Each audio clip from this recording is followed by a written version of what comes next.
ભરેલા રીંગણા બટેટાનું શાક બનાવવા માટે મસાલો બનાવવાનો છે.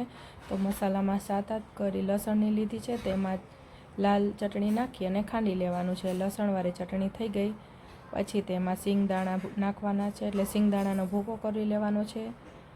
આમાં ટોસ પણ નાખી શકાય છે અને ચણાનો લોટ જે મેં નથી નાખ્યો અત્યારે. પછી તેમાં ધાણા જીરું નાખ્યું છે, હળદર, નમક, લીલા ધાણા, થોડી ખાંડ અને તેલ નાખી અને બધો મસાલો મિક્સ કરી લેવાનો છે.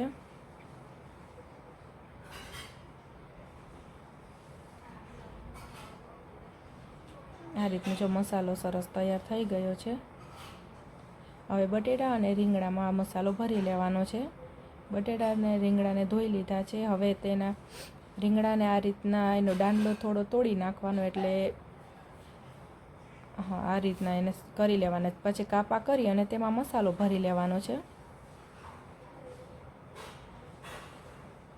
હવે આ રીતના એમાં 2 કાપા કરી લેવાના છે રીંગણમાં. હવે તેમાં મસાલો ભરી દેવાનો છે.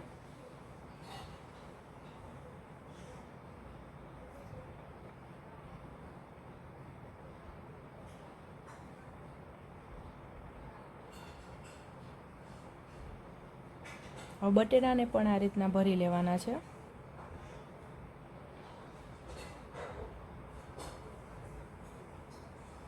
મસાલો બધા રીંગણ અને બટેટામાં ભરી જાય પછી તેલ મૂકી દેવાનું છે. તેલ મેં અહીંયા મોટા 2 પાવડા તેલ લીધું છે.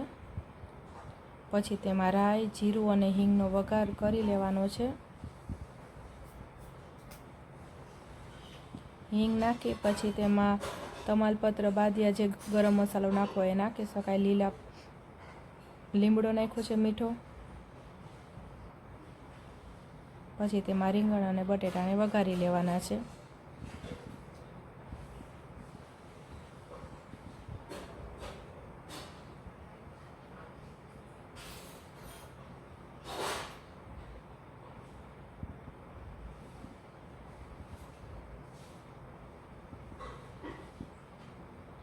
ધીમા ચમચાથી ધીમે ધીમે હલાવવાના, અને તે તૂટી જશે અને મસાલો પણ બહાર નીકળી જશે. એટલે આ રીતનું પણ હલાવી શકાય છે. પછી તેમાં હળદર અને નમક નાખવાનું છે. પછી જે મસાલો વધ્યો હોય એ મસાલો તેમાં એડ કરી દેવાનો છે. પછી ટમેટું નાખી પછી પાછું હલાવી સરસ બધું મિક્સ થઈ જાય, મસાલો તેલમાં ચડી જાય પછી તેમાં પાણી નાખવાનું છે, અડધો ગ્લાસ જેટલું.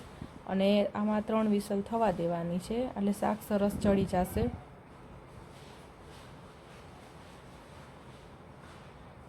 ત્રણ વિસલ થવા દેવાની છે.